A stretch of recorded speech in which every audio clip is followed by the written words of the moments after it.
ვიდეო ჩავთე. და მოკლედ დღეს მინდა გესაუბროთ საერთოდ როგორ არის მოწყობილი web პლატფორმა, ანუ საერთოდ როგორ მუშაობს web გვერდები, ნებისმიერი სახის web გვერდებზე მაქვს საუბარი, არა კონკრეტულად იმ ტექნოლოგიაზე აწყობილ web გვერდებზე, რომელიც ჩვენ უნდა ვისწავლოთ და დღეს საერთოდ აზარზე მოვალთ web-ი როგორ მუშაობს, რა არის web-ი, რა ნაწილებისგან შედგება web-ი და ასე შემდეგ.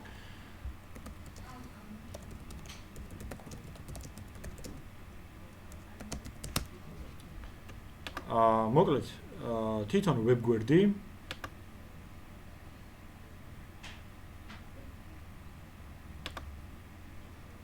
აი ესე რო გქონდეს. ანუ თვითონ web გვერდი მეგობრებო შედგება ძირითადად სამი ძირითადი ნაწილისგან, ხო? აი რაც ამ სურათზეა ახლა ნაჩვენები, აი ამ ფოტოზე რაც არის ნაჩვენები. ანუ web გვერდზე მოკლედ საუბარი მაქვს ნებისმიერი სტილის, ნებისმიერ ტექნოლოგიაზე აწყობილ, ნებისმიერი სახის web გვერდზე.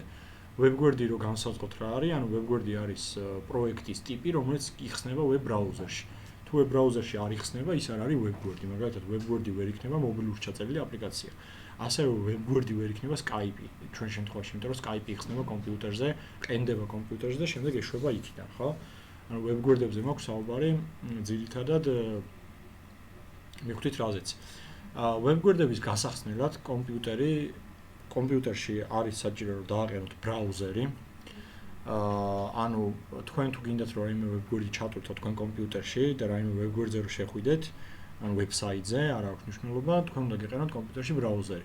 ბრაუზერები არის რამდენიმე ტიპის, ერთ-ერთი ბრაუზერი, რომელიც მოყვება ჩვენს ოპერაციული სისტემას თავიდან არის აი ეს არის რამდენიმე ბრაუზერი, რამდენიმე ძირითადი ბრაუზერი, ხო, რომელსაც დღესდღეობით ბევრი ხმარობს, ხო? ანუ ჩვენ კომპიუტერს რაც მოყვება ხოლმე Windows არის Internet Explorer-ი, რომელიც არ არის თლად კარგი ბრაუზერი და ამაზე ესეთი ხუმრობაც არის, რომ ანუ Internet Explorer-ს მხოლოდ ვიყენებთ ერთხელ, როდესაც ახალი გადაყენებული გვაქვს Windows-ი და გვინდა სხვა ბრაუზერის გადმოწერა.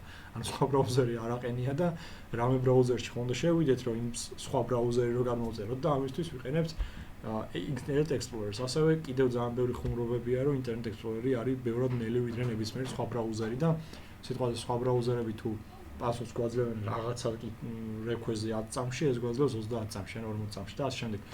ანუ ძალიან ბევრს ხუმრობენ ხოლმე Internet Explorer-ს. ეს რეალურად მოხდა, იმიტომ რომ სულ პირველი ვერსია Internet Explorer-ის, როცა Windows-მა დაიწყო თავისი ბრაუზერის კეთება, იყო ცუდი, განსხვავებული იყო და იმ სტანდარტებში არ ჯდებოდა, რა სტანდარტებში სხვა ბრაუზერები ჯდებოდნენ და შემდეგ მიყვა და Internet Explorer-ი განვითარება იყო უფრო ნელი და საერთოდ არც არავინ არ ხმარობს. ძირითადად ხმარობენ ხოლმე ისეთ კომპანიებში, სადაც მარტო Windows კომპიუტერია და ის Windows-ის კომპიუტერი უნდა იხმარონ, სხვა მეტი არაფერი. ერთ-ერთი ყველაზე კარგი ბრაუზერი, რომელსაც ბევრი ადამიანი ხმარობს დღესდღეობით სოფლიოში და რეკომენდაციასაც უწევენ, ბევრი web developer-ი რეკომენდაციას უწევს, ეს არის Google Chrome. აი მე რაშიც მაქვს ახლა გახსნილი, სავარაუდოდ თქვენს მაგაში გექნებათ საიტები გახსნილი, web გვერდები და ეს არის მისი ლოგო. და ასევე ძალიან პოპულარულია Mozilla Firefox-ი ბრაუზერებში და ასევე Opera. ანუ რაღაც ფიჩერები ყველას აქვს, ვიზუალი თითქმის ყველას ერთნაირი აქვს, აქ არის ჩასაწერი web გვერდის ჩასწერი ლინკი, შემდეგ enter-ს აკლიკავ და იმ web გვერდზე შეყავხარ და იმ ქვედა პანჯარაში გიხსნის ყველაფერს. ანუ მაცადე თუ შეიძლება. ოკეი. ეს არის მეგობრებო ძველი web ბრაუზერი. ერთ-ერთი ყველაზე ძველი web ბრაუზერი და როგორც ხედავთ არის ძალიან რთულად, ანუ რთული არის, ხო, მოკლედ რაღაც ზევით ძალიან ბევრი ღილაკი აქვს, რომლის დანიშნულება თქვენ არ იცით და ან საერთოდ ყველასთან მაუსს უნდა მიიტანო, ან უნდა დააკლიკო, რომ ნახო რა არის და რისგან შედგება და ამაზე უფრო ძველი ბრაუზერი რო განახათ, ის კიდევ უფრო ცუდია და კიდევ უფრო ძველი არის. და კიდევ უფრო გაურკვეველია არატექნიკური ადამიანისთვის. ეს არის Mosaic ერქვა მეგობრებო ამ ბრაუზერს და ეხლა არის გახსნილი web გვერდი Yahoo. ნუ ძალიან ძველია, მოკლედ ეს სკრინი. ეხლა რაც შეეხება, როდის საერთოდ გაჩნდა საერთოდ საჭიროება, რომ შეექმნათ ბრაუზერი და საერთოდ web-ი როდის შეიქმნა. ეხლა ეს რომ ნახოთ. ერთი ესეთი წიგნია, რომელიც ანდრო ასათიანის მიერ არის შედგენილი. რომელსაც ქვია სოციალური მედია სკოლაში და მოკლედ თუ დაგაინტერესებთ, მე თქვენ შეგიძლიათ ნახოთ. ეს წიგნი სოციალურ მედია სკოლაში ესე ქვია და მოკლედ ამ წიგნში არის საერთოდ ანაბანა ინტერნეტის და ვების და ძალიან მარტივ ენაზეა საერთოდ დაწერილი ყველაფერი, როდის იყო პირველი კავშირი მსოფლიოში, ეს არის საერთოდ ინტერნეტის რუქა, ესე უხეშად რო ვთქვა, ხო, ანუ ცენტრალიზებული წერტილი ინტერნეტს არ გააჩნიან.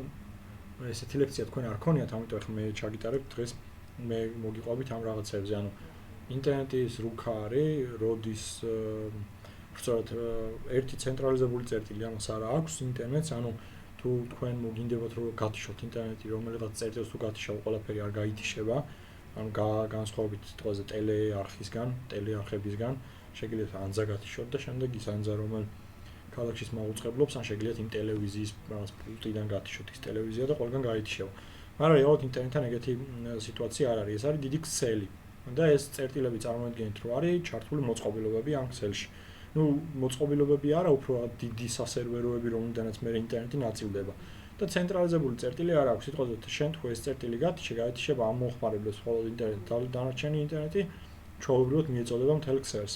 ან თუ აი ეგ ერთი წერტილი გათიშე, ერთი წერტილიდან მეორე წერტილამდე რომელიც და იმ გზაში თუ ერია ეს წერტილი და ეს წერტილი თუ გათიშე, ერთი წერტილიდან მეორე წერტილამდე სხვა გზას იპოვის ინტერნეტი და სხვა გზით მივა იმ წერტილამდე, ხო, ამის პრობლემა არ იქნება. პირველი კავშირი, რომელიც შედგა ამ ინტერნეტის საშუალებით და რომელიც იყო რეალურად შიდა ქსელი, ორ კომპიუტერს შორის მოხდა ამერიკაში. წელს სიმართლე გითხრათ ვერ გეტყვით, კაბელით იყო ერთმანეთთან დაკავშირებული ორი უნივერსიტეტი და რაღაც სიტყვის გაგზავნა სცადეს ერთი უნივერსიტეტიდან მეორეში არსებულ კომპიუტერულ მოწყობილობაზე. და ნუ ვერ შედგა კავშირი, გაწყდა კავშირი შუაგზაში, რაღაც კონკრეტული ასოების გაგზავნა შეძლეს და რაღაც ასოების გაგზავნა ვერ შეძლეს. და შემდეგ უკვე წამოვედით ევროპაში, CERN-ში, ეს არის ლაბორატორია, რომელიც აი კოლაიდერი რო არის ძალიან დიდი ატომებს რო აჯახებენ იცით ალბათ ეგ ადგილი. მანდ შეიქმნა მეგობრებო პირველი ვებგვერდი. მოკლედ ეს პირველი ვებგვერდის შემქმნელი იყო ტიმ ბერნეს-ლი, ესეთი პიროვნება. ხო, ახლა აქ არ არის ეს პიროვნება, აი გაჩვენებთ ტიმ ბერნეს-ლი, რომელიც იყო ერთ-ერთი ეს კაცია, რომელიც ახლა ცოცხალია, რომელიც იყო ერთ-ერთი მეცნიერი CERN-ში და მოკლედ ესეთი პრობლემა ჰქონდა. რომ მოკლედ ამ მეცნიერს, როდესაც უნდა რა ის არის პირველი კომპიუტერი, რომელზეც შეიქმნა პირველი ვებგვერდი.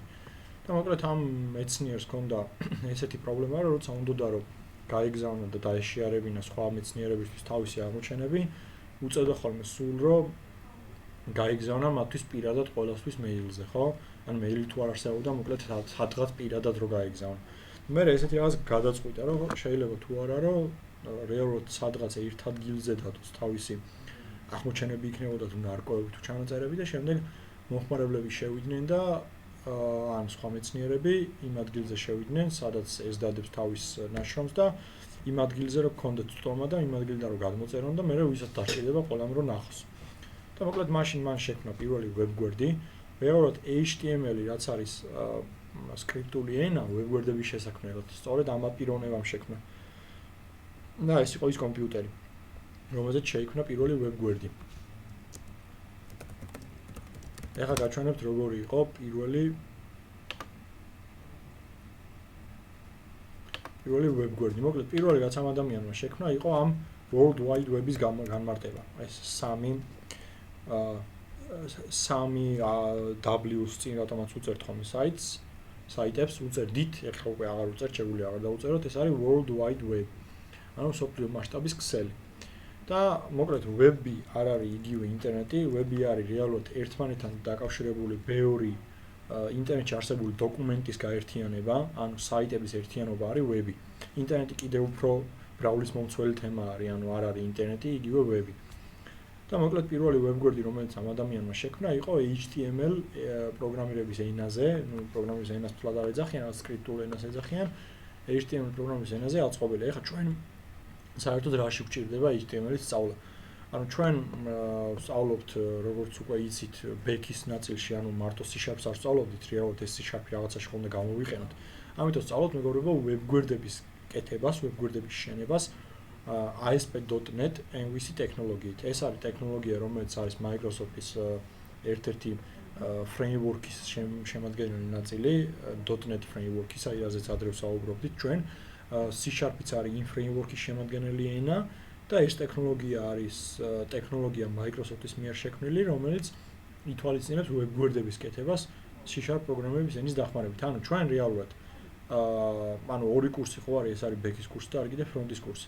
Front-ის კურსში სწავლობენ მხოლოდ front-ს, ანუ მხოლოდ სწავლობენ web გვერდის აწყობას, რომელიც web გვერდი მეგობრებო იქნება სტატიკური, იმ web გვერდს ვერ მიაბავენ მონაცემთა ბაზას, იმ web გვერდს არ ექნება დინამიური web გვერდები უпростоრად, ანუ იმ გვერდებზე დინამიურად მონაცემების წამოღება მონაცემთა ბაზიდან საიდანმე ვერ მოხდება, იმიტომ რომ რეალურად ისინი front-ის ჯგუფში რასაც სწავლობენ, ის არის მხოლოდ front-ი.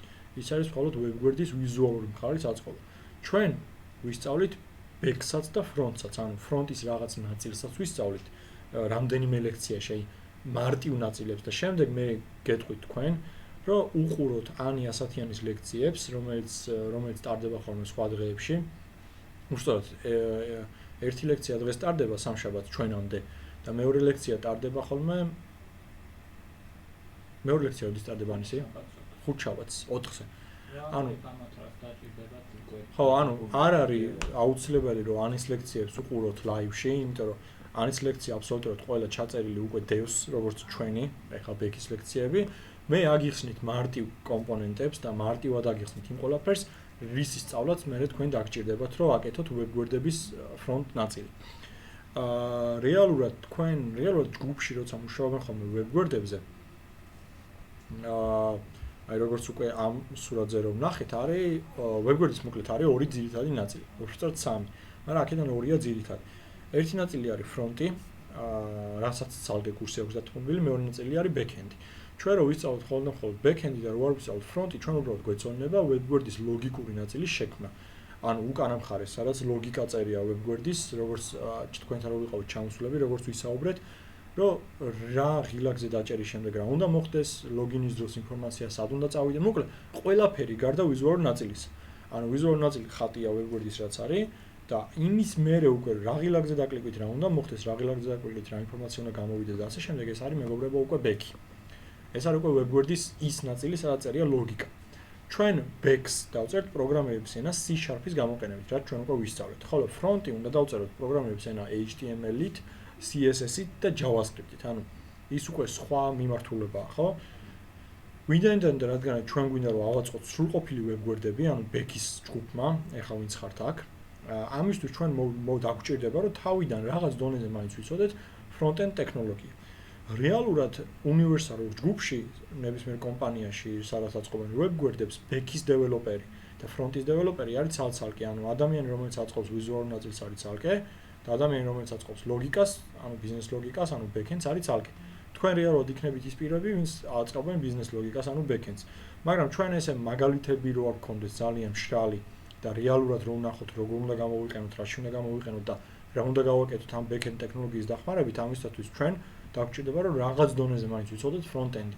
ამიტომ მე დღეს თქვენ აგიხსნით ძალიან მარტივად, როგორ მუშაობს web-ი, რა არის front-ი, რა ენები შედის ამ front-end-ში, რა რისთვის გამოიყენება, როგორ უნდა დავწეროთ მარტივი web გვერდი, როგორ უნდა ავაწყოთ მარტივი web გვერდის სტატიკური ნაწილი.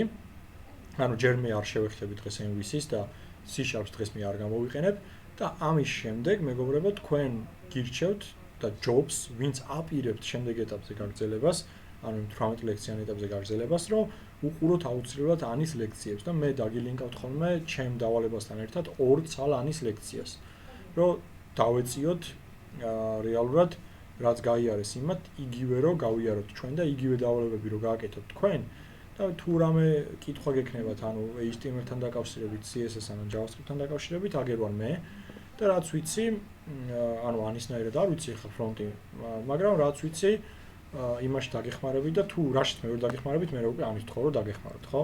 და ერთად რომ გავაკეთოთ. ანუ ჩვენ რეალურად მოგვიწევს რომ ვისწავლოთ front-იც რაღაც დონეზე, არა იმ დონეზე, რა დონეზეც ის ჯგუფი სწავლობს, მაგრამ რაღაც დონეზე გვინდა რომ ვიცოდეთ front-ი, რომ ესე web გვერდს რო ავაწყობთ და ლოგიკის წერას რო დავიწყებთ, რაღაცა ხომ მაინც უნდა ვიცოდეთ, რომ web გვერდზე რაღაცა გამოვაჩინოთ, ხო? ან როგორ გამოვაჩინოთ და ასე შემდეგ. ეს თქვით, ანუ არის front ნაწილი, რასაც მოხმარებელი ხედავს და რაც ეწყობა HTML, CSS-ი, JavaScript-ით და არის back ნაწილი, რასაც მოხმარებელი ვერ ხედავს, რასაც წერს დეველოპერი, ანუ თქვენ წერთ ამ კონკრეტულ შემთხვევაში. და შუაში მეგობრები გვაქვს მონაცემთა ბაზა, ანუ database. მონაცემთა ბაზა გამოიყენება ინფორმაციის შესანახად. სიტყვაზე აი ძალიან მარტივად რო ავიღოთ Facebook-ი და Facebook-ის მაგალითზე რო ვისაუბროთ, ფრონტი არის ის ნაწილი, რასაც თქვენ ხედავთ. ბექი არის ის ნაწილი, რასაც თქვენ ვერასდროს ვერ დაინახავთ, ანუ მომხმარებლები და რაღაც ღილაკებზე დაკლიკის შემდეგ რო რაღაცები ხდება. სიტყვაზე როცა ლოგინდებით Facebook-ზე რო წერთ მეილს და პაროლს და შემდეგ ლოგინს რო აწვევით, ამ დროს ხო რაღაცა ხდება, ანუ ეს მეილი და პაროლი სადღაც მიდის, მე მონაცემთა ბაზაში მოწმდება, იქიდან პასუხი უბრუნდება და შესაბამისი გვერდი გეტვირთებათ. ამ ყველაფერს აკეთებს ბექი. და არის მონაცემთა ბაზა, სადაც ინახება თქვენ შესახებ ყველაფერი. თქვენი ფოტოები, თქვენი პოსტები, მე პოსტებზე ლაიქები და ასე შემდეგ, ანუ სადაც ეს ყველაფერი ინახება. რომ მე სხვა მომხმარებელს რო უჩვენონ, ან იგივე მომხმარებელმა რო ნახოს მე და ასე შემდეგ, ანუ სადაც რაღაცები უნდა შევინახოთ. ჩვენ რეალურად ვისწავლით database-ებსაც ამ 12 ლექციან კურსში და front-end-ის რაღაც ნაწილსაც. ანუ დღეიდან ჩვენ გადავერთვებით C#-დან front-ზე და database-ებზე.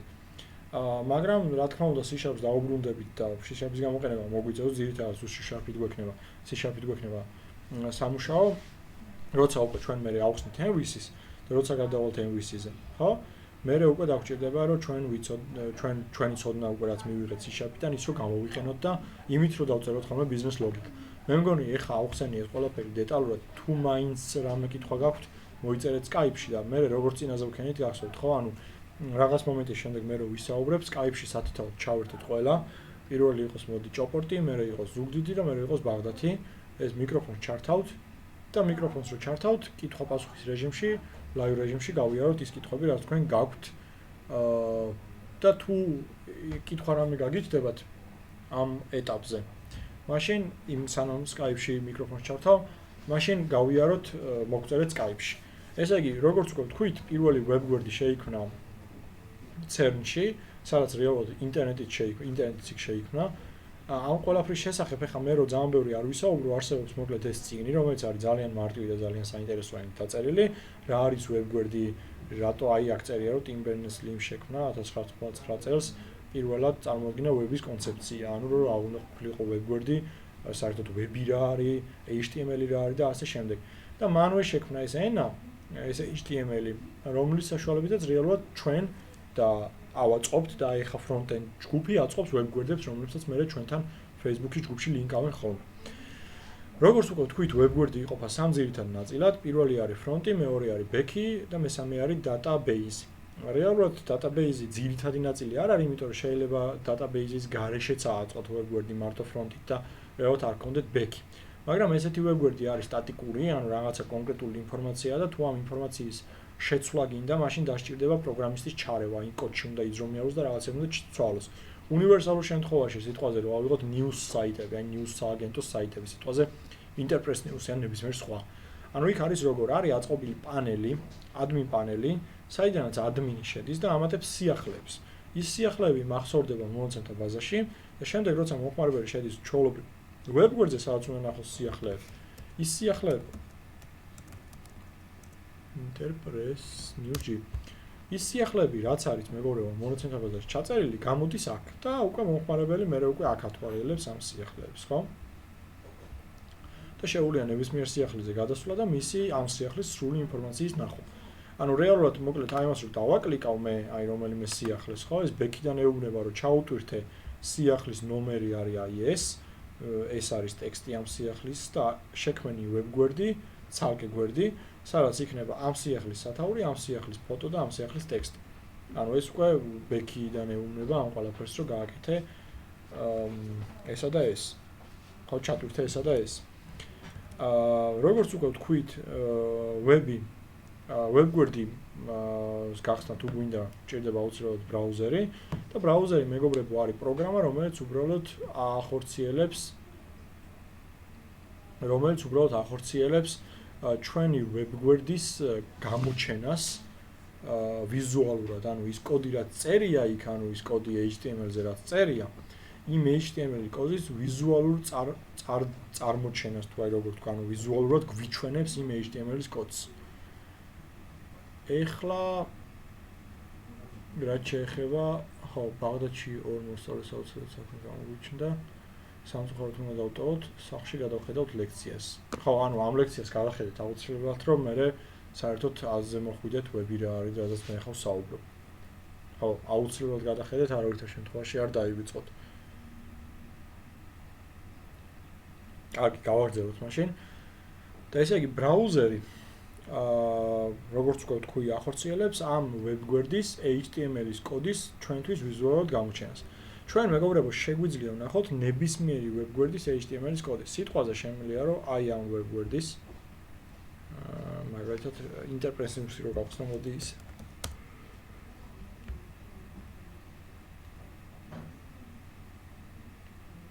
ჩვენ შეგვიძლია ვნახოთ აი ამ ვებგვერდის კოდი.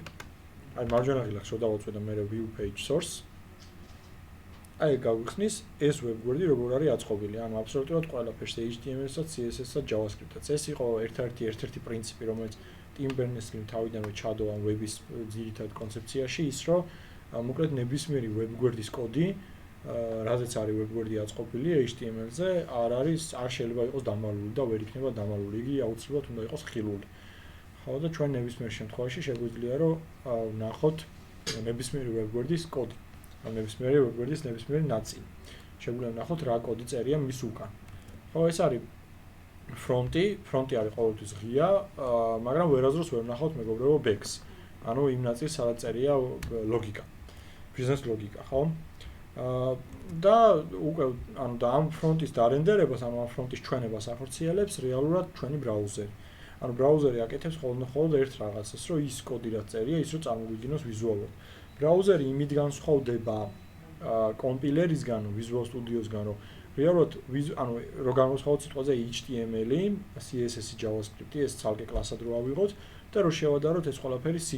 ანუ C# იყო პროგრამირების ენა, სისტემური პროგრამირების ენა, რომელსაც სჭირდება რაღაცა framework-ი, რაღაცა ბაზა კომპიუტერში, რომელშიც არის პროგრამა, რომელიც ახორციელებს ამ C#-ის თარგმნას და შემდეგ კომპიუტერისთვის პროცესორისთვის ამ ბრძანებების მიწოდებას.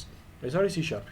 ანუ C#-ის სჭირდება კომპილერი. ანუ C#-ის სჭირდება პროგრამა, რომელიც გადათარგმნის C#-ზე დაწერილ პროგრამას პროცესორისთვის გასაგებ ენაზე.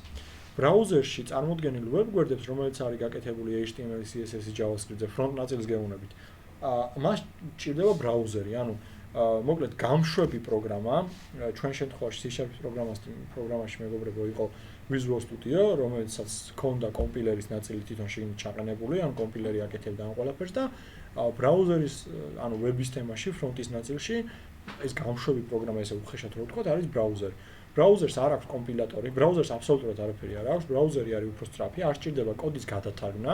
ბრაუზერი უბრალოდ არის რომ უყურებს რა წერია კოდში და იმ კოდის ნაწილს გვიჩვენებს ვიზუალურად. ანუ ჩვენ თუ გვიწერია გქონდეს ოთხკუთხედი უჯრა, რომელიც იქნება ლურჯი ფერის და იქნება შუაში, ანუ ეს თუ გვიწერია კოდის სახით, ბრაუზერი ახორციელებს ამ კოდის ვიზუალურად ჩვენებას. ანუ ბრაუზერი არ ახორციელებს კოდის კომპილაციას. ეს რომ გავიგოთ თავიდან. ბრაუზერი უბრალოდ გვიჩვენებს ვიზუალურად ჩვენ მიერ დაწერილ კოდს. რეალურად HTML-ი ეს არის. ეხლა HTML, CSS და JavaScript შორის სხვაობა რო დავინახოთ. მეგობრებო, ეს სამი პროგრამირების აი კარგად რო ახსნათ, მოვიშველიოთ ესეთი სურათი. აი კარგად რო ახსნათ, ეხლა რა განსხვავება HTML, CSS და JavaScript შორის. HTML-ი მეგობრებო არის ჩვენი ვებგვერდის ძირითადი ჩონჩხი. ანუ ჩონჩხი რო ვეუბნებით რომ კონდეს ესეთი უჯრა, ანუ ოთხკუთხედი, რომელიც იქნება აქა და აქ, ანუ სიტყვაზე მაგასაც არ ვეუბნებით სად იქნება, ანუ რო გჭირდება 4 ცალი უჯრა, რომელიც ერთმანეთთან იქნება გადაბმული, მე რო გჭირდება ტექსტი, რომელიც მარცხენა მხარეს იქნება ჩამოწერილი და ასე შემდეგ. უბრალოდ ჩონჩხი რო აიღოთ, ეს არის HTML. HTML-ი უკვე CSS-ი წარმოიდგინეთ, რომ HTML ანუ ჩონჩხს შევასხათ ხორცი და რაღაცა ჩავაცვათ. ხო, ანუ სტილიზაცია არის CSS. შენ უკვე სტილებით ეუბნები იმ ჩონჩხს, რომ აი კუბიკი რო გაქვს, რომელიც არის ზევით, იყოს ტიტელი, იყოს მრგვალი და იყოს შუაში. აი დაბლა რო გაქვს ტექსტი მარცხენა მხარეს ჩამოწერილი, ის იყოს ლურჯი და იყოს სულ მარცხენა კიდეში. ანუ უკვე CSS-ით ეუბნებით ამ ყველაფერს, ხო? ეს არის HTML-ი, CSS და Bootstrap-ი. Bootstrap-ი ჯერჯერობით მეგობრებო ცოტა ხანი დავივიწყოთ. Bootstrap-ი არის CSS-ის framework-ი, ანუ CSS-ი შენ რო ხელით აწერო, ვიღაცამ უკვე შენ მაგივრად დაწერა, გაამზადა და შენ შეგიძლია მის მიერ დაწერილი სტანდარტული CSS-ი რო გამოიყენო, შენ რო ხელით აწერო სტილები.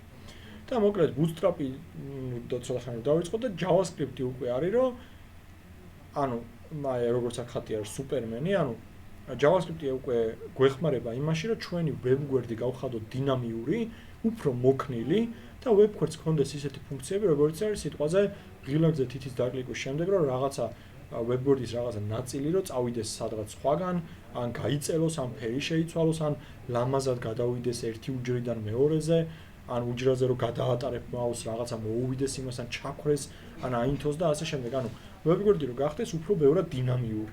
ეს არის HTML, CSS-ისა და JavaScript შორის ძირითადი სხვაობები. JavaScript-ი არის უფრო კოდი, ანუ როგორც სიტყვაზე C# წერს კოდს, იქაც ისე წერს კოდს, მაგრამ JavaScript-ი არის ბევრად მარტივი ენა ვიდრე C#.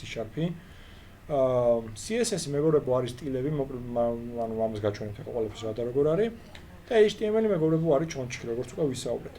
ეს არის ფრონტის შემადგენელი ნაწილები. რეალურად ახლა ჩვენ პარალელურ ჯგუფში ფრონტენდს რო სწავლობენ, ისინი სწორედ სწავლობენ ამას, ანუ HTML, CSS და JavaScript-ს, როგორ ააწყონ web გვერდის ის ნაწილი, რომელიც ჩანს და რომელსაც მომხმარებელი ხედავს, ხო? ისინი როგორც უკვე აქამდე თქვი, არ სწავლობენ backends. ეხლა ჩვენ სანამ გადავალთ, ან მოდი ჯერ გადავიდეთ და ის მერე დროთა განმავლობაში ავხსნათ. ეხლა როგორ შეგვიძლია გავაკეთოთ მარტივი web გვერდი. მოკლედ აქ გავაკეთებ რაღაცა ფოლდერს და დავარქმევ HTML-ს, თქვენ შეგიძლიათ არ გააკეთოთ, მე უბრალოდ ამ ფოლდერს იმიტომ ვაკეთებ, რომ ძალიან ბევრი ნაგავი მიყრია დესკტოპზე და უფრო კარგად რო ჩანდეს და აქ რო ვიმუშაოთ სერიოზ სივრცეში. და ეხლა მე, ანუ როგორ შეგიძლიათ ნახეთ ძალიან მარტივი web გვერდის პირველი გვერდის გაკეთება. აი ძალიან მარტივად როგორ შეგიძლიათ, ნუ C#-ში რო კოდი დაგეწერა, ხომ და გადმოგეწერა, Visual Studio უნდა გადმოგეწერა, იმ Visual Studio-ს მე მოყვებოდა .NET framework-ი და 1000 უბედურება, იმ Visual Studio-ში პროექტი უნდა გაგეხსნე და იქ უნდა დაგეწერა. ეხლა ჩვენ რეალურად ავდგებით, გავაკეთებთ ერთ ძალიან მარტივ ფაილს, ჩვეულებრივი ტექსტი ფაილს, რომელსაც დავარქვევთ index, ეს არის ჩვენი web გვერდის სახელი, ანუ პირველი გვერდის სახელი. შეგიძლიათ რაც გნებავთ ის დაარქვათ, მაგრამ index-ს არ ქმნიან ხოლმე სტანდარტულად, იმიტომ რომ შემდეგ როცა ამას სერვერზე დადებენ და მომხმარებელი შედის ამ web გვერდზე, უფრო ანუ პირველი რასაც ეძებს სერვერი, რომ ის რომელი გვერდი უნდა გაუხსნას, არის index. ამიტომ სტანდარტულად index-ს არ ქმნიან, მაგრამ შეგიძლიათ რაც გნებავთ ის დაარქვათ. შემდეგ გახსნით ამ ტექსტ ფაილს, როგორც ხედავთ, ეს არის ტექსტ ფაილი ჩვეულებრივი. და ეტყვით, რომ გინდათ დასეივება იგივე ადგილზე, ოღონდ ბოლოში ეტყვით, რომ გაფართოება კონდეს .html. Enter-ს დააკლიკავთ, შემდეგ ამ ფაილს გათიშავთ და როგორც ხედავთ, აი ეს მოდი ტექსტ ფაილი წავშალოთ და აქ გაჩნდა სხვანაირი ფაილი, სხვანაირი იკონკით, რომელიც ასევე notepad-ში იხსნება და უკვე type-ი არის HTML ფაილი, ანუ ჩვენ შევქმნით web გვერდის ფაილი.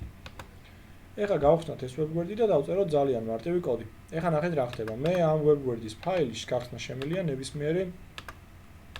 ნებისმიერი ედიტორით. ანუ იქნება ეს text notepad-ი, იქნება ეს ნებისმიერი სხვა ედიტორი, მაგალითად Sublime ან სხვები, ხო? სხვა და სხვა.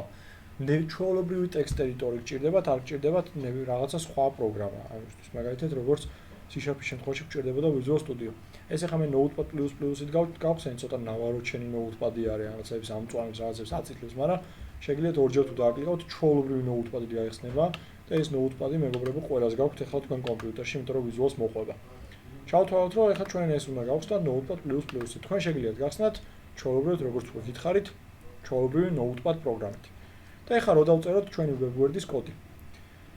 მოკლედ პირველი რასაც წერთ, ნუ HTML-ი მეგობრებო არის ტაგობრივი, ანუ სკრიპტული ენა რა ხან არის, ეს არის ტაგებზე დაყრდნობილი ენა. ხო, ანუ ტაგებზე რას გულისხმობ? ანუ ტაგი არის ჩვეულებრივად რაღაცა კონკრეტული keyword-ი, რომელიც ბრაუზერმა იცის რა არის და ეს ტაგები უკვე არსებობს.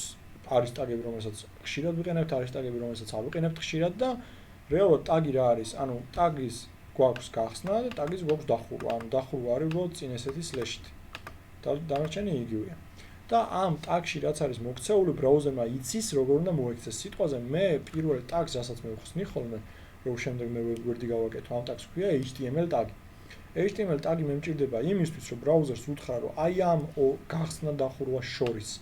ნუ გახსნა დახურვა ალბათ ეხა მარტივი პარალელს გავავლევდით აი ამასთან. რაღაც ამნაირი სტილის არის რა, უკვე ხვდებით მე მგონი. მე ვეუბნები, რომ აი ამ ტაგს გახსნის და დახურვა შორის, რასაც ჩავწერ, ეს იქნება HTML-ის კოდი. ანუ მე ვეხა ბრაუზერს ვეუბნები ამას, იმიტომ რომ რეალურად ეს უნდა გამიხსნას ბრაუზერმა. და მე HTML ტაგში მაქვს ორი ძირითადი ნაწილი. ერთი არის head-ის ნაწილი. ანუ head-ის ტაგს გავხსნი, head-ის ტაგს დავხურავ და მეორე არის body. მოკლედ მეგობრებო, head-ი არის ის ნაწილი და ის კოდები იწერება იქ, რომელიც ბრაუზერში არ ჩანს და body-ში იწერება ყველაფერი ის, რაც ბრაუზერში ჩანს.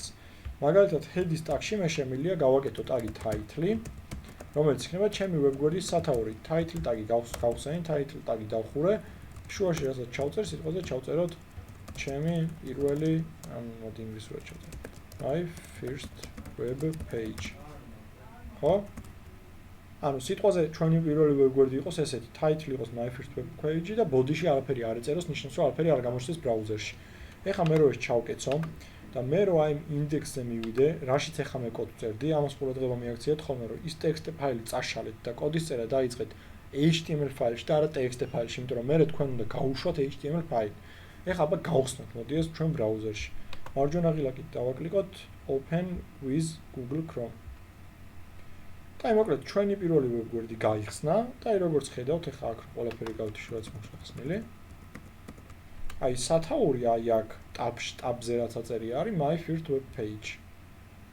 ანუ ის რაც მე ჩავწერე title tag-ში. ანუ გვერდზე ეს title-ი არ ჩანს, ჩანს მხოლოდ tab-ში. და გვერდზე ეხლა მე საერთოდ სიცარიელე მაქვს, თეთრი მაქვს, იმიტომ რომ body-ში არ მიწერია არაფერი. ხო? ეხლა მარტივი ტაგი რაც კიდე მინდა რომ გაჩვენოთ, მოდი body-ში ჩავწეროთ, ეს არის p ტაგი.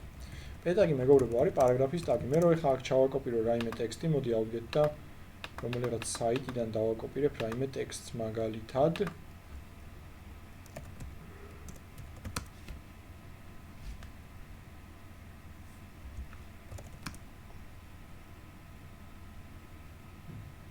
შევალ რაიმე საიტზე.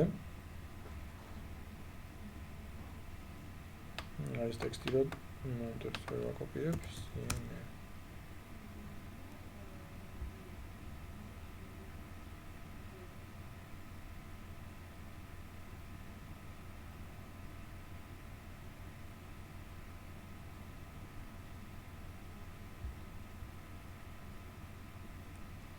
ეს ტექსტი რო დავაკოპირო და ჩავაკოპირო page tag-ში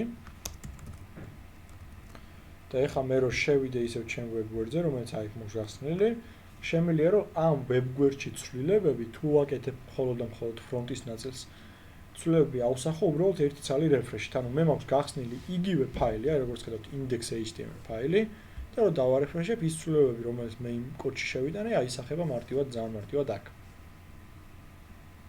რა თქვენ ხედავთ რომ მე p ტაგი რო დავამატე, ის იყო პარაგრაფის ტაგი და მე რო აქ ტექსტი ჩავწერა, ის ტექსტი უბრალოდ გამოჩნდა აქ.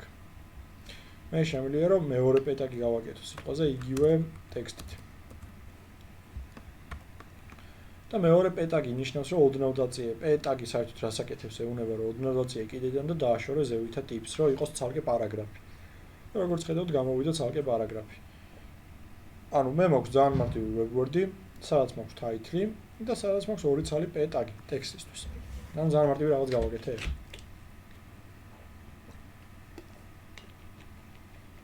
ეხლა მეგობრებო, რაც შეეხება, ნუ კიდე ძალიან ბევრი ტაგებია, რომლის ეს ყველას ზეპირად ცოდნა ჩვენ არ გვჭირდება და რეალურად მე რო დღეს დაგილინკავთ პირველ ორ ვიდეოს, ან მეორე, ანუ მე მოკლედ როგორ ვიზავთ ესე იგი.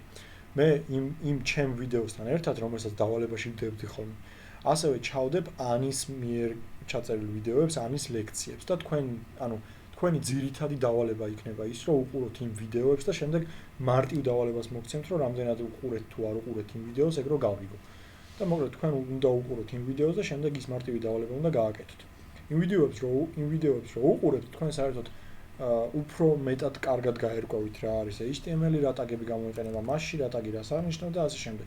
მე ხა უბრალოდ დღეს ძალიან მარტივად აგიხსნით დღეს და შემდეგ ლექციებზე ძალიან მარტივად იმ დონეზე რა დონეც ჩვენ გვჭირდება, იმ დონეზე აგიხსნით HTML, CSS, JavaScript, მაგრამ თქვენ აუცილებლად დაგჭირდებათ ანის ვიდეოების ყურება, თუ გნებავთ რომ კარგად ისწავლოთ ფრონტის ნაწილი და თქვენ დამოუკიდებლად შეგიძლიათ ფრონტის პროგრამისტის დახმარების გარეშე webguard-ის აწყობა. ეხლა ანუ ეს ხო იყო HTML-ი, უბრალოდ უთხარი ორი ცალი p ტაგი მქონდეს და შეგნით არის ჩასმული ტექსტი. ეხლა მე მეგობრებო ვიხმარ CSS-ის ნაწილს. მე აი ამ p tags მივცემ სტილებს და ამას ვწერთ ესე გახსნის ტაგში მე ვწერ keyword styles მე ტოლობას და ორცალ ჭყავს და მე აქ უნდა დავწერო ამ p tag-ის სტილები. ანუ სტილები უნდა მივცე. უნდა სიტყვაზე ვეთქვი რომ color-ი იყოს red-ი. ანუ ეს ნიშნავს იმას რომ აი ამ p tag-ის ფერი იქნება წითელი. ახლა შევიდეთ ვებგვერდზე და დავარეფრეშოთ. და რომ დავარეფრეშე როგორც ხედავთ, F5-ით დავარეფრეშე ახლა პირველი p tag-ში არსებული ტექსტის ფერი გახდა წითელი. ხო, ანუ სტილში რაც უთხარი, ის განხორციელდა. შემიძლია უთხრა, რომ background color-ი იყოს gray. სიტყვაზე background-ის ფერი იყოს ნაცრისფერი და აი იმ p tag-ის background-ის ფერი შეიცვალა და გახდა ნაცრისფერი. ხო?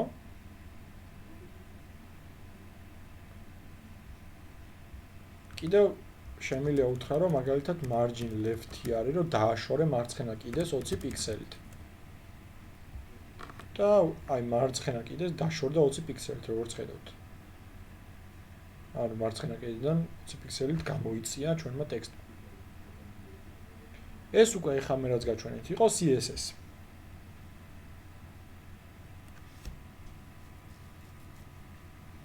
ანუ ეხლა მე თქვენ გაჩვენეთ სტილიზაცია.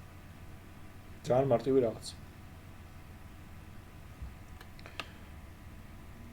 ეხლა რაც შეეხება მეგობრებო თვითონ CSS-ი სად შეგვიძლია რომ დავწეროთ. ერთი ვარიანტი არის რომ CSS-ი დავწეროთ იმავე ფაილში, სადაც წერთ HTML-ს, იმ ტაგებს გაუწეროთ თვითონ, აი როგორც ეხლა მე დავწერე, ანუ მე ხა მივედი და კონკრეტულ ტაგს უთხარი, რომ მოკლედ შენ იყავი ესეთი.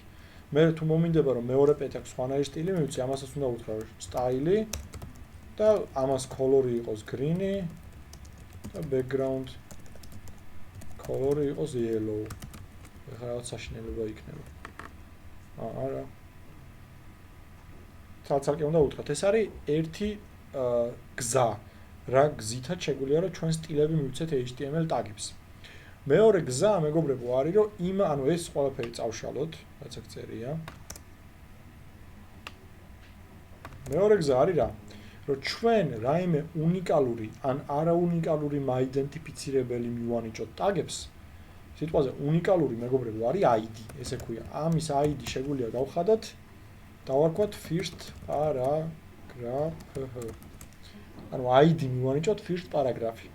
ეს არის ამ ტაგის უნიკალური მაიდენტიფიცირებელი. მე თუ მომიდება რომ სტილი მივცე აი ამ ტაგს, ვეთქვი რომ რომლის ID-ც არის ეს, იმას მიეცი სტილები. და მე ჩვენ შეგვიძლია ეს რაღაც გაკეთება. შეგვიძლია რომ აი ბოლოში გავაკეთოთ.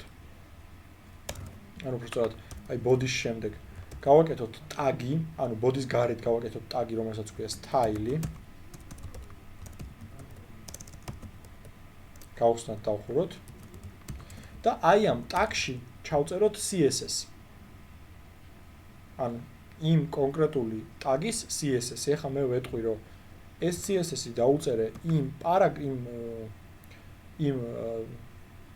components, რომლის ID-ც არის first paragraph-ი. ნახეთ რა ვქენი? DS-ი ნიშნავს ID. ანუ უთხარი რომ რომლის ID-ც არის first paragraph-ი, იმის color-ი გახადე სიტყვაზე yellow. აბა ეხლა ნახოთ რა მოხდება. ანუ რომ დავარეფრეშე, ნახეთ რა მოხდა. იმ ID, ანუ მე ხო უთხარი რომ აი first paragraph-ი რომლის ID-ც არის და ID რეალურად პირველივე პარაგრაფისა. უთხარი რომ first paragraph-ის ფერი გახადე ყვითელი. ანუ იმ კონკრეტულ პარაგრაფთან მივიდა და იმის ფერი გახადა ყვითელი. მე შემიძლია რომ მეორე იმასაც სხვა ID მივცე. ანუ ამ ID-ს სახეს მივარქვი, სიტყვაზე დავარქვი second paragraph.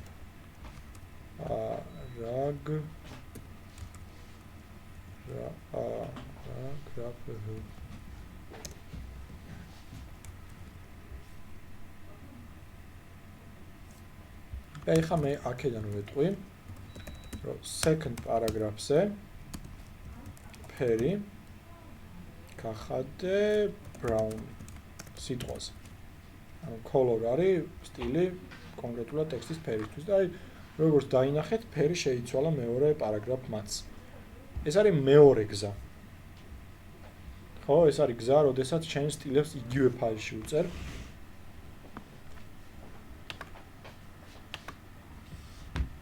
და არ მიდიხარ სხვა ფაილში. უკაცრავად როგორ? აი. აბაე. ანუ მე ხარ აუქენი. ჰა? აი. აი. ანუ მე ხარ აუქენი რეალურად თავდაքի და ორივე პარაგრაფს მივეცი თავისი უნიკალური მაიდენტიფიცირებელი და შემდეგ ანუ უნიკალური იდენტიფიკატორის საშუალებით მე ამ პარაგრაფებს მივანიჭე რაიმე სტილები. მე შემიძლია რომ უნიკალური კი აღარ მივცე, მაგალითად ასევე შემიძლია ეს რაღაცა რომ გავაკეთო კლასი. კლასი უკვე არის არაუნიკალური, ანუ ID არის რომ ის ID-ს თუ გამოიყენებ, ის ID იმ ფაილში უნდა იყოს მხოლოდ ერთხელ ნახმარი, ანუ შენ შეგვიძლია რომ ID მისცე ერთ ტაგს, სხვა ბევრ ტაგს ვერ მისცემ ერთ და იგივე ID-ს, ერთ და იგივე ID-ს.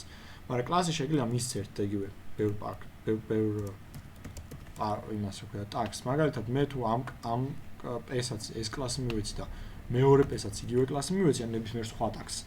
მე შემიძლია ეგ სტაილიდან უთხრა რომ მოკლედ წერტილი არ უკვე კლასის ამოშმად. იმას რომელსაც კლასი ექნება პარაგრაფი, ხო? color მიეცი red.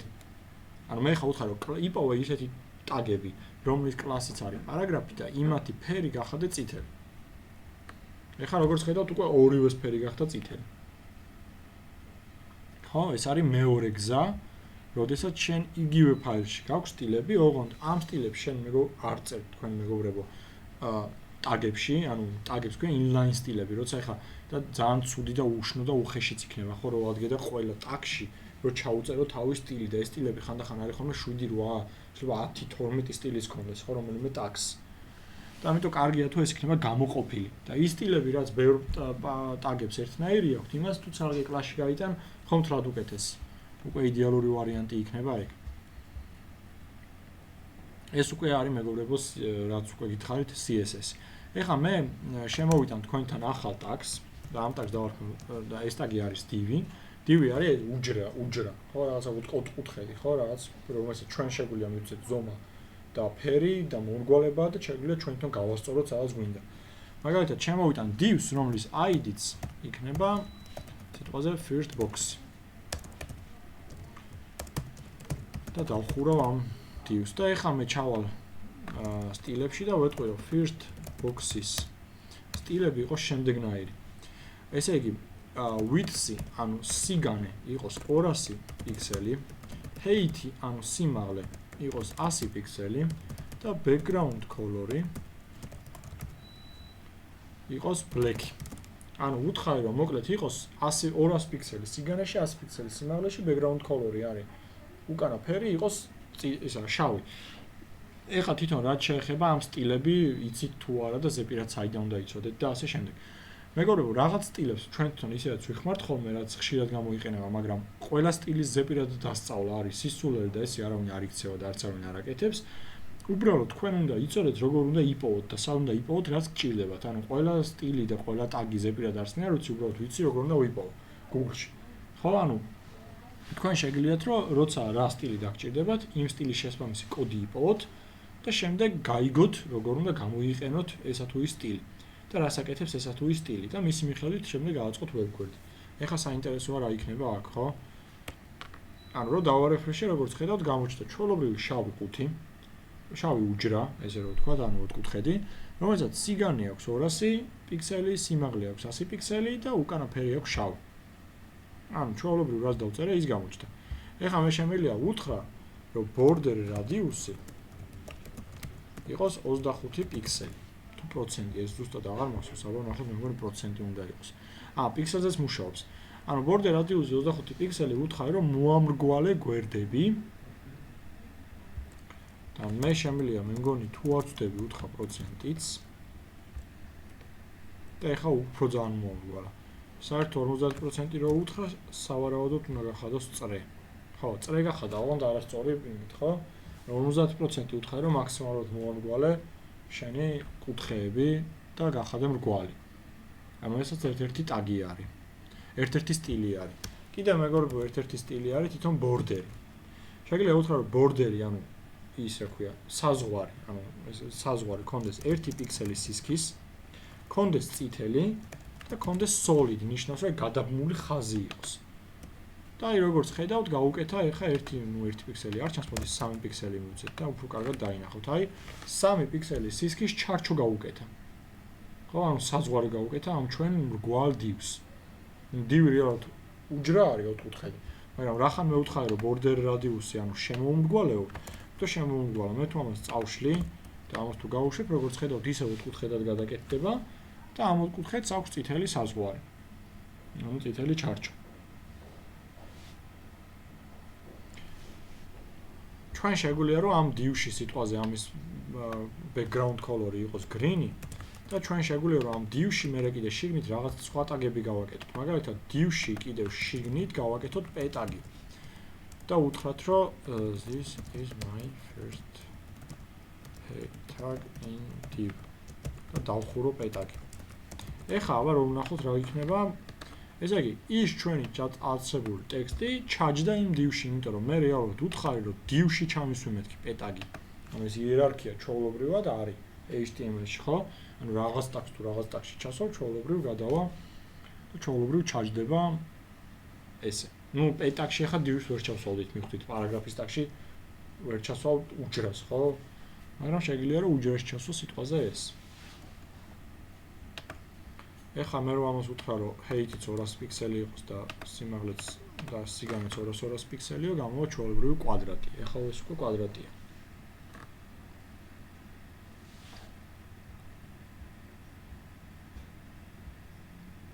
ეს რაც შეეხებოდა მეგობრებო div tags. ნუ დავალება რაღაც ძალიან მარტივი გექნებათ div tag-ებით რაღაც უნდა გავაკეთოთ. ეხლა ნახეთ რა შეგვიძლია რომ გავაკეთოთ. ჩვენ ასევე შეგვიძლია რომ გავაკეთოთ მეორე div-ი. ოღონდ ეხლა ნახე რას ვიზავ, მე რახან მეორე div-საც მინდა რომ იგივე სტილები ქონდეს, ამიტომ ავდგები და ამ id-ს გადავაკეთებ კლასად. რომ ორივე div-ს ერთ და იგივე სტილი ქონდეს და ამ firstbox-საც წინ დავუწერ წერტილს და არა ds-ს, იმიტომ რომ უნდა უთხრა რომ ეს არის კლასი და აი მეორე div-ი მიაბა იმის ქვეშ შეგრევე. მოდი აი ესე ვქნათ, აქ ჩავწეროთ რიცხვი პირველი და აქ ჩავწეროთ რიცხვი მეორე. და ნახე რას ვეტყვი, მე ვეტყვი სტილებში, აი firstbox-ის სტილის გარეთ, ახალ სტილს გავაკეთებ, პირდაპირ p-ს დავწერე, ანუ ამით მე ვეუბნები, რომ იმ გვერდზე რაც კი p ტაგი არსებობს, ყველას მიეცი ეს სტილი. ანუ არც id მოქვს, არც კლასი. ვეუბნები, რომ ყველა p-ს მიეცი ეს სტილი. და ვეტყვი, რომ font size-ი იყოს სიტყვაზე 30 პიქსელი. ანუ ვეტყვი, რომ რეალურად ეს ანუ ტექსტი იყოს დიდი, ანუ 30 პიქსელი იყოს იმის ტექსტის ზომა. და ამ div-ს ვეტყვი, რომ შენი text align-ი იყოს ცენტრში. ანუ ვეტყვი, რომ შენში რაც იქნება ტექსტი, ის ყველაფერი გაასწორე ცენტრში. და ამიტომ ადგება და იმ div-ებში ხო არის p. და იმ p-ს გაწევს ცენტრში. ანუ მივხვდით ხო რას გავაკეთე? ეს ორივე div-ი ერთმანეთის ქვეშა, იმიტომ რომ არ მითქვია როგორ გაეკეთებინა და რახან მე ერთი div-ი ზევით გავაკეთე და მე იმის ქვეშ მეორე div-ი გავაკეთე, გვერდ კი არ დასვა, ქვეშ გავაკეთე. გვერდ რო დავსვა, ამისთვის მჭირდება რომ უთხრა რომ float left. float left-ი არის რომ წაიღე და მიაწებე ყველაფერი მარცხენა კუთხეში, მარცხენა კუთხიდან დაიწყე. და ეხლა რეალურად ეს div-ი აიტანა ზევით. ანუ რატო? პირველ div-ს ხო უთხარი float left. ეს ნიშნავდა იმას, რომ პირველ div-ი მიასვი მარცხენა ზედა კუთხეში. მე მეორე div-საც ხო უთხარი float left, იმიტომ რომ მე რეალურად კლასში გავწერე და ეს კლასი შეეხება ორივე div-ს. მეორე div-იც ამან ადგა და მიასვა მარცხენა ზედა კუთხეში, იმ div-ის გვერდზე. ეხლა მე თუ მინდა რომ მეორე div-ი დავაშორო პირველ div-ს, სიტყვაზე ეს მიწეპებული რო არ იყოს, ამისთვის დამჭირდება რომ მეორე div-ს გავუკეთო id. ესეთ რაღაცას ეს div-ს დავარქმევ და მე უთხრა რომ ეს div-ს უთხარი რომ margin left-ი, ანუ მარცხენა მხრიდან დაშორება იყოს 20 პიქსელი. და ეხლა რეალურად მხოლოდ გამიწევს მეორე div-ს, ანუ პირველ div-ს ისევ დატოვებს იქ, იმიტომ რომ ეხლა კონკრეტულად მეორე div-ს უთხარი რომ გაწეული იყოს მეთქი margin. და ესეთი ორი ცალი ძალიან მარტივი მწვანე კვადრატი გავაკეთე, რომელსაც აქვს მეგობრებო წითელი ჩარჩო. ანუ ამაში არაფერი რთული არ არის. არაფერი არ არის. ანუ ძალიან მარტივია, ხო, იმიტომ რომ რაღაცა შედეგს ეგრევე ვხედავთ C#-ისგან განსხვავებით, იქ დაკომპილირება მჭირდებოდა, გაშვება მჭირდებოდა, რაღაცა შავ კონსოლთან ქონდა ურთიერთობა, ხო, console application-ებში რასაც ვაკეთებდით ხოლმე და აქ არის უფრო მარტივი და უფრო კარგი, იმიტომ რომ უფრო მარტივია უბრალოდ, იმიტომ რომ შედეგს ეგრევე ხედავ, აქ რაღაცა შესვლი და უცებ აქვე დარეფრეშებით ვიზუალურად ხედავ იმ შედეგს, რაც შენ გააკეთე. ხო? ეხლა მოდი მეგობრებო, კითხვებზე გადავიდეთ. პირველი იყო ჭოპორტი, ანუ რას შვებით ეხლა ჩვენ ვთიშავთ ხმას სტრიმისას, რომ ჩემმა ხმამ არ შეგაწუხოთ მე ანუ Skype-ში ხო გესაუბრები და ამ იგივე ხმამ არ შეგაწუხოთ სტრიმიდან. სტრიმის ხმას ვთიშავთ და თავთ მიკროფონს. მეც თავაკედან მიკროფონს და თქვენ კითხვებს გავდივართ ესე ზეპირსიტყვიერად. პირველი მეგობრებო იქნება ჭოპორტი. ამიტომ ჭოპორტს თხოვ რომ მიკროფონი ჩართოს, გათიშოს სტრიმის ხმა და დამისვეს კითხვები იმაზე, რაც დღეს ვისაუბრე.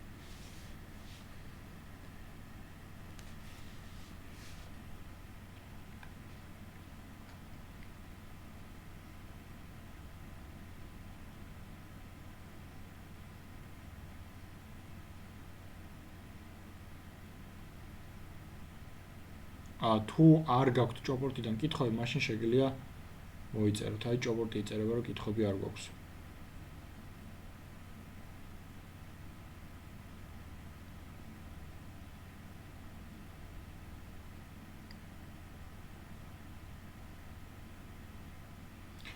აი ჭოპორტმა მოიწერა, კითხვები არ გვაქვს. მაშინ აბა ბაღდადიდან არ მოგვს კითხვა ფრონტის ლექციებასაც ვესწრებოდი და რაღაცები ვიცი. ძალიან კაი. ანუ ბაღდადიდან ესე იგი ბაღდადის წარმომადგენელი ფრონტის ლექციებსაც ესწრებოდა და რაღაცები იცის, რაც ძალიან კარგია, იმიტომ რომ გამოგადგებათ რეალურად აქ და აუცილებლად დაგჭირდება იქ იმ ცოდნის გამოყენება. და მაშინ ზუგდიდიდან მაინტერესებს, ზუგდიდს აქვს თუ არა კითხვა და არც ჩვენ არ გვაქვსო, ზუგდიდმა მოიწერა და კარგით მაშინ გავაგრძელოთ. ანუ ჯერჯერობით კითხვები არ არის, რასაც მე ვუყურებ, ხო? შემდეგი კი გვაქვს ჩვენო, ძალიან კარგია, იმ ზუგდიდს აქვს კითხვა.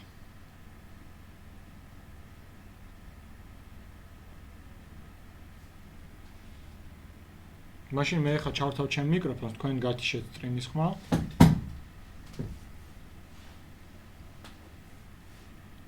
და დავუსვათ კითხვას Skype-ში. ამ კითხვას ჩვეულებრივ გაიგებენ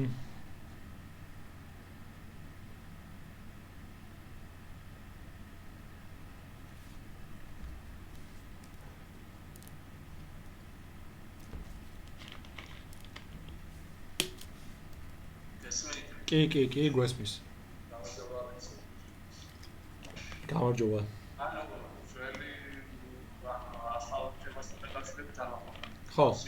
ხო, არ აქვს მნიშვნელობა. ხო, ანუ იქ რომ დავიწყეთ თვითონ ანუ ბიებზე ორიენტირებული პროგრამირება. პარადიგმები, კაპსულაცია და მეორე ეს მემკვიდრეობა და კიდე იქ რაღაც ვიდეოები ნახე და მე პოლიმორფიზმი არის მესამე. და კიდე აბსტრაქცია. რაღაც აბსტრაქცია, მე რაღაც წერილს გაგზავნა და მე ესე კიდე არა, ძირითადი არის სამი, ანუ მემკვიდრეობითობა, ინკაპსულაცია და პოლიმორფიზმი და მეოთხე არის კიდე აბსტრაქცია, რომელსაც ეს ძირითად პრინციპად ართულიან. ანუ ჩვენ რეალურად არ გავივლით მაგებს, იმიტომ რომ ჩვენ ვებგვერდების გაკეთების დროს ASP-ს, ანუ MVC-ში რეალურად არ დაგვჭირდება ეგენ. ამიტომ საჭიროდ ჩავთვალე, რომ ძირითადად არ გადამეტვირთეთ მაგ თემებით. მაგრამ ანუ რაღაცა როგორ? ანუ კიდე ის ანუ თვითონ რაღაც ის ხარდა ინტერფეისი შეფეთას ინტერფეისი ძველ გავაკეთე. ხო, ანუ არც ინტერფეისის გავლა არ გვაქვს, არც ინტერფეისის გავლა არ გვაქვს გეგმაში.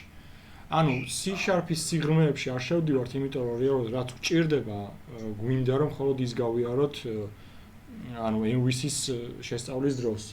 იმიტომ რომ იმ რაღაცებს რეალურად ინტერფეისებს და პოლიმორფიზმს და აბსტრაქცია ხე შეიძლება სადღაც გამოვიყენოთ და მე შეიძლება შევეხოთ, მაგრამ რეალურად იმ რაღაცებს ყოველდღიურობაში და ვებგვერდების გაკეთების დროს საშუალო სტანდარტული პროგრამისტი, საშუალო სტანდარტული ვებგვერდის გაკეთების დროს არ იყენებს.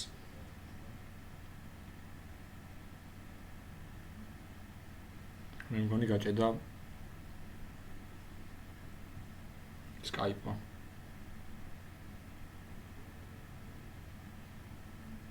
ანუ მივხვდით ხო აი ხა სტრიმში ალბათ ისმის ჩაიხმა. ხო. ანუ მე თქვენ მე მგონი ირაკლი შენ გამოგიგზავნე წიგნი თუ სწორად მახსოვს შეიძლება ზვიას გაუგზავნე აღარ მახსოვს მაგრამ რეალურად იმ წიგში არის დეტალურად განხილული ყველაფერი ინგლისურად თუ რამე კითხვა გექნება და შენ მაგ წიგნის გარჩევას დაიწყებ და მაგ თემების გარჩევას დაიწყებ შემიძლია რომ კონკრეტულად შენთვის ანუ შენ აგიხსნა ხოლმე ეგ თემები და გითხრა რაში გამოიყენება, რაში გვჭირდება, როგორ შეგვიძლია გავაკეთოთ და ასე შემდეგ. უბრალოდ ეს საზოგადოებრივ ლექციების განმავლობაში უკვე აღარ შევეხები ამ თემებს. ამიტომ თუ სურვილი იქნება უბრალოდ შენგან შეგიძლია მომწერო Facebook-ზე როგორ წერ ხოლმე. და როცა დრო მექნება შეგვიძლია უბრალოდ გავიაროთ ხოლმე ეგ თემები. ანუ ეს როცა შენ გექნება თავისუფალი დრო. და რეალურად შენთვის ეხლა უფრო მნიშვნელოვანია და ნებისმიერ თქვენგანისთვის ეხლა ვინც მესწრება და ვინც არ მესწრება და ვინც მე ამ ლექციას უყურებს რომ უფრო კარგად აითვისოს ანუ ის რაც ჩვენ სიჩქარეში გავიარეთ და რა სიღრმეებამდე რა დონემდე ჩვენ შევედით ეგ ჩვენთვის ჯერჯერობით საკმარისია თუ გჭირდება რომ უფრო მეტი ვისწავლოთ და უფრო მეტი გავიაროთ და კარგად ავითვისოთ ეგენა და გამოვიყენოთ არა მარტო ვებგვერდებისთვის არამედ სხვა საქმეებშიც მაშინ შემიძლია რომ და მე დაგეხმაროთ ამაში ანუ რა თქმა უნდა, ოღონდ უფრო მნიშვნელოვანია ეხლა ამ ეტაპზე რომ თქვენ ფრონტი კარგად ისწავლოთ და ფრონტი კარგად დაამუღამოთ, იმისთვის რომ მე ვებგვერდების კეთების დროს ის რაც ჩვენ გვჭირდება, ის გამოვიყენოთ, ხო, ის ცოდნა. ანუ ფრონტი ეხლა ამ კონკრეტულ ეტაპზე ჩვენთვის უფრო პრიორიტეტულია, ვიდრე სიტყვაზე აბსტრაქცია ან პოლიმორფიზმი, მაგრამ თუ ამით დაინტერესებული ხარ, კარგია და თუ ამით დაინტერესებული ხარ და შენ თვითონ ვერ არჩევ, შემიძლია მე დაგეხმარო გარჩევაში. ეგ არის და ეგ, რაც მინდოდა რომ მეთქვა. ამ თემას რაც შეეხება, ესე იგი დავალება გექნება ძალიან მარტივი რაღაც გასაკეთებელი ეს კუბიკებით ან პეტაგით და ასე შემდეგ, პეტაგი იქნება ჩასმელი დივში და ასე შემდეგ და დავალების გამოგზავნა მეგობრებო იქნება იგივენაირი, ანუ უბრალოდ ანუ ამ როგორც მე დღეს გავაკეთე, ანუ TXT ფაილი შევქმნის შემდეგ შევუცვალე ფორმატი HTML ფაილად გადავაკეთე და შემდეგ შიგნით დავწერე კოდი, იგივენაირად თქვენ გააკეთებთ ამ ყველაფერს და შემდეგ ამ ფაილს, ანუ ამ HTML ფაილს, რომელშიც მე ხა კოდი მიწერია და რომელიც არის ჩემი ვებგვერდი, ამ HTML ფაილს გამოვაგზავნით დავალების ფაილში. ასევე დაგილინკავთ იმ ვიდეოებსაც, რომელსაც უნდა უყუროთ ანის ლექციებს რაც შეეხება. რომ ხა ჩვენ უფრო კარგად შევისწავლოთ ფრონტი და შემდეგ რო არ გქონდეს რაიმე კითხვები ამასთან დაკავშირებით. დღეს რაზეც მინდოდა კიდევ მესაუბრა არის ის, რომ უფრო სწორად მოდი ამაზე მე შემდეგ ლექციაზე გესაუბრებით, ან იმის შემდეგ ლექციაზე გესაუბრებით. ანუ ესე იგი, რამდენიმე ლექცია ჩვენ ფრონტს გავივლით რაღაც ეტაპამდე, JavaScript-საც გამოვიყენებთ შემდეგ და ფრონტში Bootstrap-საც შეიძლება შევეხოთ და შემდეგ ჩვენ დაგვჭირდება გავლა მონაცემთა ბაზების, ანუ მონაცემთა ბაზების რა არის, როგორ შევქმნათ მონაცემთა ბაზა და ასე შემდეგ. ამიტომ დღევანდელი ლექცია ჩვენ ამით დავასრულოთ, წინა ლექციას რაც შეეხება თუ გჭირდებათ, აბა მოიწერეთ რამდენად გინდათ, რომ ჩვენ ახლა გადავიმეოროთ ის რაც გავიარეთ წინა ლექციაზე. ანუ რამდენად გჭირდებათ მემკვიდრეობითობის გადამეორება იგივე პროექტს გავხსნით და უბრალოდ ძალიან მარტივად აგიხსნით წინა ლექციაზე რა ვქენით. ან მოდი ნუ გამოიწერებით, მოდი ვქნათ ბარემ ეს, იმიტომ რომ გავიხსენოთ მემკვიდრეობითობა. ანუ წინა ლექციაზე მეგობრებო გავაკეთეთ ესეთი დავალება. ამოცანა უბრალოდ ესე იგი გქონდა ერთი ზოგადი კლასი ქარი. ეს ქარი არის მანქანის კლასი ზოგადად, რომელსაც აქვს სამი ველი.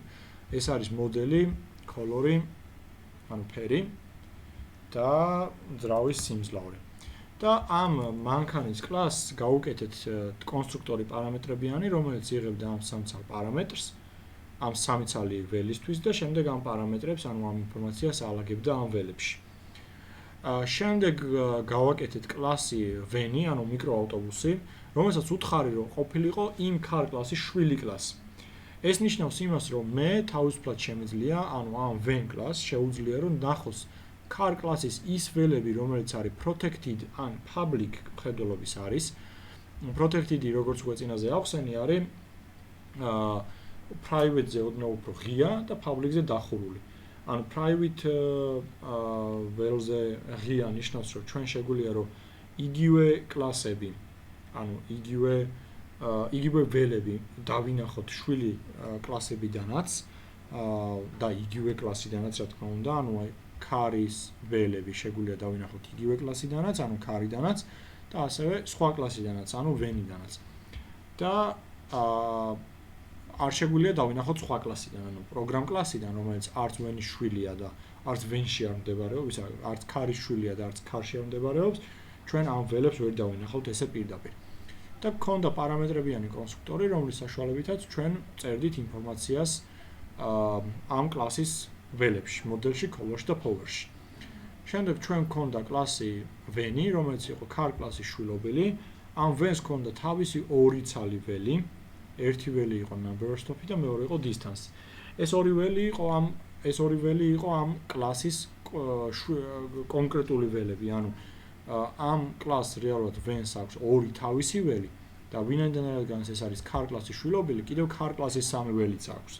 ანუ შეუძლია რომ ამ car კლასის სამ ველს ისე მოიქცეს როგორც თავისას.